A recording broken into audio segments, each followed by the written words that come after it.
Hello friends, Q&A के 18th episode में आपका स्वागत है।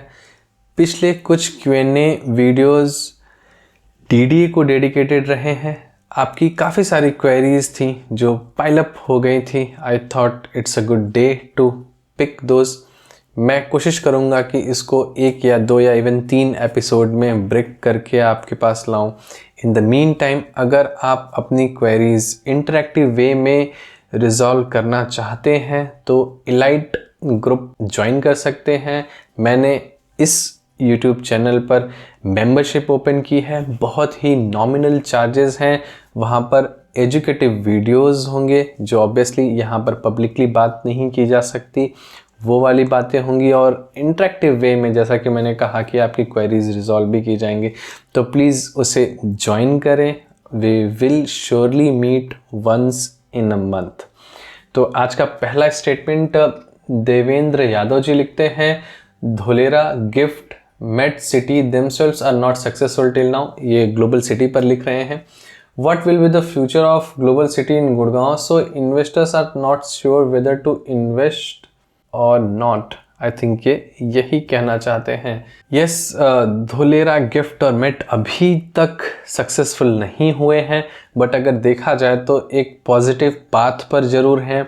गिफ्ट सिटी को सक्सेसफुल बनाने के लिए गवर्नमेंट ने जो अमेंडमेंट्स लाए हैं, वहाँ पर पॉलिसीज़ चेंज की हैं, उससे कहीं ना कहीं कॉर्पोरेट कंपनीज अट्रैक्ट हो रही हैं। वहाँ के जो स्पेशली लैंड के रेट्स थे उनमें बहुत बढ़ोतरी देखी गई है। अगर धोलेरा की बात करें तो एक भी केस में ऐसा नहीं हुआ है कि किसी ऑक्शन प्रोसेस में किसी इंस्टीट्यूशनल इन्वेस्टर ने इंटरेस्ट ना दिखाया हो, चाहे वो रेजिडेंशियल लैंड के लिए हो, चाहे वो इंस्टीट्यूशनल लैंड के लिए हो, चाहे वो कमर्शियल लैंड के लिए हो। और मेट सिटी की देखें तो yes, MET city was a long term investment by Reliance. 2008-9 से बातें चल रही थी, 2016 में पिक्चर में आया। लेकिन अगर मैं इंडिया का इतिहास ही देखूं ग्रीन फील्ड सिटी डेवलपमेंट का, तो बहुत अच्छा नहीं रहा है। Chandigarh was the first ever city to build on a green field development. तो उसे ही सक्सेसफुल बनाने में हमारे 3 डिकेड्स चले गए। तो हम कह सकते हैं कि yes, green field city develop करने में इंडिया में थोड़ा सा टाइम लेता है। बट अगर देखें कि यस, कोई ऐसी सिटी है जो पॉजिटिव साइड पर चलती जा रही है, तो उसके लिए इन्वेस्टर बहुत अट्रैक्ट होते हैं। जैसा कि मैंने ग्लोबल सिटी के लिए बताया कि यहाँ पर गवर्नमेंट का रवैया अच्छा नहीं लग रहा है, स्ट्रेटजीज अच्छी नहीं लग रही, पॉलिसीज़ अच्छी नहीं लग रही हैं। बहुत काम करने की ज़रूरत है to make it possible in a effective manner, right. तो मैं ये नहीं कहूँगा कि ये जो सिटीज़ हैं वो अनसक्सेसफुल रही हैं या आगे जा कर के चैलेंजेस आएंगे उसमें, क्योंकि बहुत सारे इन्वेस्टर्स हैं जिन्होंने यहाँ पर पैसा बनाया है और एक पॉजिटिव आउटलुक भी दिख रहा है। स्पेशली अगर धुलेरा और गिफ्ट की बात करें तो एक स्टेबल गवर्नमेंट है, पॉलिसीज़ बहुत क्लियर हैं और डॉक्यूमेंटेशन का काम है, अप्रूवल का काम है, वो बिल्कुल सीमलेस है। तो जैसा मैंने बताया भी था कि यस, मैंने काफ़ी सारे ट्रांजैक्शंस वहाँ पर विटनेस किए हैं और मैं बहुत बात करना चाहता हूँ इवन धुलेरा पर, स्पेशली गिफ्ट सिटी पर। तो यस, कभी टाइम मिला तो अहमदाबाद रियल एस्टेट पर भी बात करेंगे। नेक्स्ट क्वेश्चन है, अविनाश पांडे जी लिखते हैं, does that mean investing in 37D sector is not worth it as new luxury launches are coming up there. तो मैंने ग्लोबल सिटी पर बात की थी। ग्लोबल सिटी का लैंड पार्सल कुछ 37 और 36 का मिक्सचर है। मैंने ये कभी नहीं कहा कि आसपास के लैंड्स में आपको इन्वेस्ट नहीं करना चाहिए। यस, आपको डेफिनेटली करना चाहिए इन्वेस्ट अगर ऐसे कोई बिल्डर आ रहे हैं और अगर आपको लोकेलिटी, उनका प्लान वगैरह समझ आ रहा है, तो it is wiser to choose land parcel adjacent to global city rather than choosing global city. यही तो मैंने वहाँ पर समझाया है क्यों बिल्डर इंटरेस्ट नहीं दिखा रहे हैं उस लैंड पार्सल को ऑक्शन में खरीदने पर, क्योंकि एडजेसेंट लैंड में उनके पास कोई चीज़ है तो आप एडजेसेंट पे खरीद लीजिए और पब्लिक ट्रांसपोर्ट से ग्लोबल सिटी हो आइएगा, राइट। क्योंकि 65% कमर्शियल और इंडस्ट्रियल एरिया है। वो सब सिटी जितने लोगों को जॉब देगी उतने लोगों के लिए रेजिडेंशियल प्रोवाइड नहीं कर सकती, राइट। तो वहाँ पर काम करने वाले लोग आसपास के एरिया से आएंगे, रहेंगे, काम करेंगे, वापस जाएंगे। तो जो आसपास के एरियाज़ हैं उन पर भी बहुत अच्छा इम्पैक्ट पड़ेगा, क्योंकि जो ग्लोबल सिटी में रेजिडेंशियल ऑप्शंस आएंगे वो महंगे होंगे। तो it's wiser to choose a project which is adjacent to global city, right. Next question है, आशुतोष जी लिखते हैं, hi very good thoughts, what is your advice for DLF luxury floors in garden city sector 92? Will it see growth? One airport and Delhi time will be 30 minutes. I think airport और दिल्ली का time ये कह रहे हैं कि 30 minute के आसपास का है। इनका कोई नेक्स्ट फेज़ में यस फ्लोर्स आने वाले हैं। सेक्टर 92 के कंपैरिजन में मुझे 93 ज़्यादा बेहतर लगता है। दोनों का ही वैसे मैंने बात किया हुआ है DLF के फ्लोर्स और प्लॉट्स पर, तो उसका लिंक आपको मेरे YouTube चैनल पर मिल जाएगा। Please search and watch those videos, you will get to know what I think about it. But yes, generally speaking it's a good project और above to the market average ये एक return दे करके जाएगा। And please don't compare these floors with the DDJY floors, तो दोनों अलग हैं। वो एक लोअर मिडिल क्लास के रहने वाली जगह है और ये एक मिडिल क्लास के रहने वाली जगह है, राइट। नेक्स्ट क्वेश्चन है, बलविंदर सिंह जी हैं, बहुत सारे कमेंट्स आते हैं आपके Balwinder ji, thank you for such love. इन्होंने लिखा है, I commented on 2 videos, please reply on that. As in one video you are praising Global Breeze builder, in the second video you are saying that it's not a good builder, please give a final verdict with due respect. Balwinder ji, मुझे वैसे exactly ध्यान नहीं आ रहा कि मैंने किस video में इसको गुड बिल्डर बोला है, बट यस, अगर गुड या बैड है तो वो कंपैरेटिवली गुड या बैड होगा। सामने कोई और इससे भी बेकार बिल्डर होगा, इसलिए मैंने उसे बेकार बोला होगा। ग्लोबल ब्रिज अगर इंडिपेंडेंटली देखें तो कोई बहुत अच्छा बिल्डर नहीं है। इनकी कंस्ट्रक्शन क्वालिटी, जो इनके सोहना वाला प्रोजेक्ट है, उनकी मुझे बहुत बेकार लगती है। और इनके 2 प्रोजेक्ट हैं, राइट, द्वारका एक्सप्रेसवे के सराउंडिंग्स में, उनमें भी काम तो एज सच ठीक चल रहा है, but I am not sure about their construction quality. Delivery बिल्कुल मिल जाएगी, इसमें इशू नहीं होगा, मैं सिर्फ क्वालिटी को लेकर के कंसर्न्ड हूँ। आशा करता हूँ कि आपके क्वेश्चन का आंसर मैंने दे दिया हो, but to interact live you can join the elite membership. Mani ji लिखते हैं, please make a comparison of Gurgaon real estate with Pune, Bangalore, Hyderabad. Those are tech burbs with high paying companies as well. Why still those market have properties under 1.5? Gurgaon is only for ultra luxury as per square feet rate below.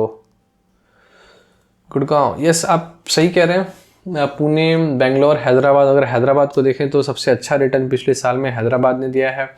Pune, Bangalore में मुझे बेंगलोर ज़्यादा पसंद आता है investment के लिए, क्योंकि वहाँ पर रेंटल्स वगैरह ज़्यादा अच्छा है, अप्रिशिएशन भी अच्छा मिलता है। मेरा मन बहुत करता है कि मैं इन सिटीज़ पर भी बात करूँ, but due to time constraints मैं बहुत ज़्यादा अपनी एनालिसिस वीडियो के फॉर्म में एटलीस्ट नहीं ला सकता। बट अगर आप वहाँ पर कोई प्रोजेक्ट चूज़ कर रहे हैं, स्पेशली पुणे में, जैसा कि जो पहले से जुड़े हैं वो जानते होंगे कि मैंने पुणे से ही रियल एस्टेट का काम शुरू किया था, राइट, एक्सपीरियंस मुझे वहाँ से है।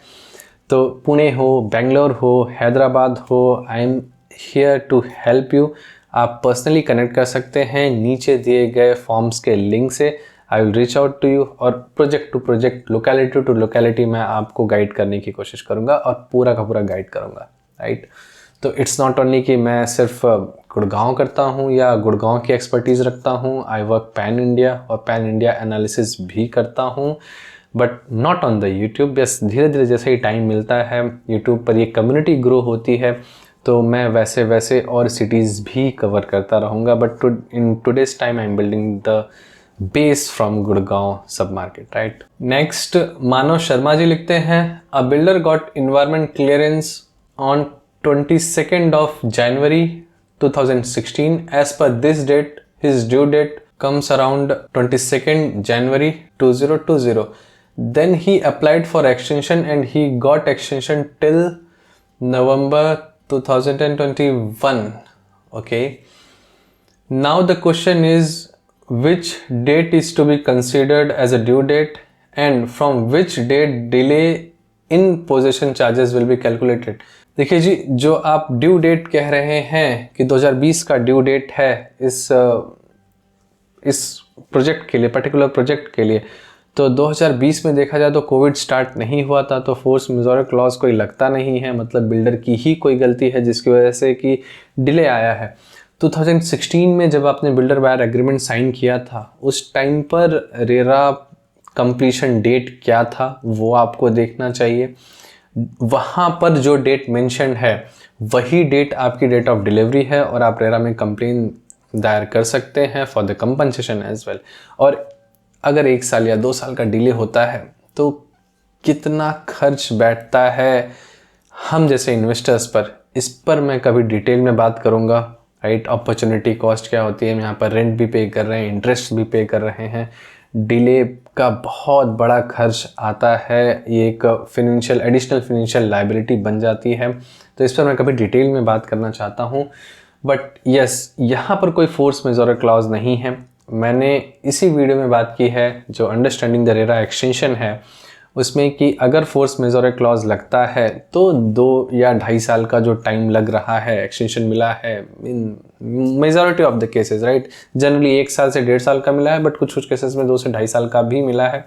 तो 2 साल तक का डिले ठीक है। फोर्स मेजॉर क्लॉज के अंदर कुछ मिला है तो ठीक है, बट उसके अलावा कुछ और भी है तो आपको कंसर्न रेज करना चाहिए। जनरली जिस डेट पर आपने बीबीए साइन किया था उस टाइम पर रेरा कंप्लीशन क्या था वही आपके लिए रेरा कंप्लीशन है। अगर किसी वजह से भी ये रेरा एक्सटेंड हो जाता है या प्रोजेक्ट डिले हो जाता है, फोर्स मेजॉरे की वजह से है, तो आप कुछ नहीं कर सकते। बट बिल्डर कोई एक्सक्यूज दे रहा है जिसकी वजह से रेरा अपना डेट एक्सटेंड कर रहा है, तो आप वहाँ पर रेरा के पास अपील दायर कर सकते हैं कि इस वजह से मेरा इतना फाइनेंशियली नुकसान हो रहा है और मुझे कंपनसेट किया जाए, राइट। और कितना नुकसान हो रहा है मैं इस पर कभी और बात करूंगा, जिससे कि आप लोगों को भी रियलाइज होगा कि 1 साल का प्रोजेक्ट हमारी जेब पर कितना खर्च बनाता है। नेक्स्ट है कपिल भारती जी, लिखते हैं, सर कृपया यह बताएं कि जैसा कि कहा जाता है कि एक सेक्टर में 1 अथवा 1 से 2 से ज़्यादा अफोर्डेबल हाउसिंग प्रोजेक्ट नहीं आएंगे, तो सोहना और गुड़गांव में कितने अफोर्डेबल हाउसिंग प्रोजेक्ट आ चुके हैं और अभी कितने और आ सकते हैं। तो जो पॉलिसी कहती है अफोर्डेबल हाउसिंग की कि 5% के आसपास जो टोटल रेजिडेंशियल जोन है उसका 5% अफोर्डेबल हाउसिंग के लिए एलोकेट किया जा सकता है। फर्ज कीजिए अगर किसी सेक्टर में 100 एकड़ रेजिडेंशियल जोन है तो 5 एकड़ का एरिया अफोर्डेबल हाउसिंग के लिए यूज़ किया जा सकता है। तो लाइसेंसिंग एंड अप्रूवल उसी हिसाब से टीसीपी करता है। अब अगर ये देखा जाए कि सोहना और गुड़गांव में कितने आ चुके हैं और कितने आ सकते हैं, तो स्कोप बहुत है अभी आने का। यूटिलाइजेशन बिल्कुल भी नहीं हुआ है। यस, कुछ मेजर सेक्टर्स में ज़रूर हो गया है, लाइक 37 के आसपास का जो सेक्टर है, 89 के आसपास का है, 90 के आसपास का है, 95 है। तो कुछ जो मेजर सेक्टर्स हैं वहाँ पर ज़रूर आ चुका है, बट बहुत सारे ऐसे सेक्टर्स हैं जिनमें अभी एक भी यूटिलाइजेशन नहीं हुआ है अफोर्डेबल हाउसिंग का। तो हम वेट कर सकते हैं ऐसे अफोर्डेबल हाउसिंग प्रोजेक्ट्स के लिए, बट जो नए रेट्स हैं उस पर बिल्डर्स को कहीं ना कहीं फ़ायदा लग नहीं रहा निकालने में, क्योंकि land rates are all time high और जो जिस रेट पर बिल्डर बाध्य है चीज़ों को बेचने के लिए 5000 रुपीज़ पर स्क्वायर फीट, उसमें कहीं ना कहीं लायबल नहीं होता। मैंने भी पहले रिकमेंड किया था कि एटलीस्ट 5500 होना चाहिए। अब तो मैं कहता हूँ 60 या 65 भी कर दें, इवन 7000 भी कर दें एंड विद 1 कार पार्किंग कर दें बेसमेंट में।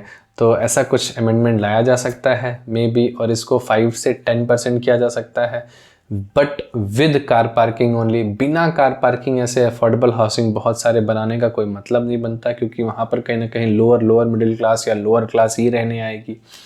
जिनके पास कार नहीं होगी, सिर्फ बाइक ही होगी, तो बहुत ज़्यादा फैमिलीज़ रहेंगी नहीं। तो मैं भी इसके पक्ष में नहीं हूँ कि इस कैपिंग को बढ़ाई जाए, 5 से 10% किया जाए, जैसा कि आप सिग्नेचर ग्लोबल के जो एमडी हैं उनको सुनते होंगे कि वो चाहते हैं कि अफोर्डेबल हाउसिंग का जो ये कैपिंग है वो बढ़ जाए और भी अफोर्डेबल हाउसिंग प्रोजेक्ट्स आएँ।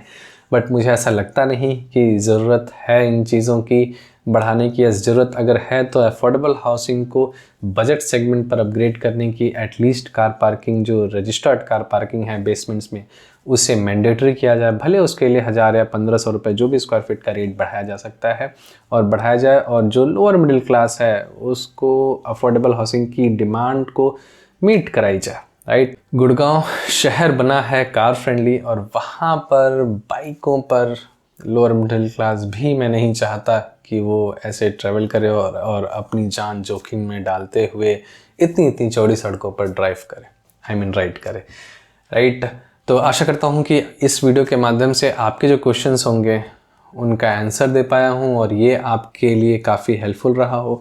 इस वीडियो की लेंथ काफ़ी हो चुकी है, तो I am stopping here and I will see you in another Q&A video. Till then, please enjoy all the videos on this YouTube channel. They are pretty good videos dedicated to your educational purposes and a review of a particular project as well. Please watch those. Stay tuned. Till then, bye bye.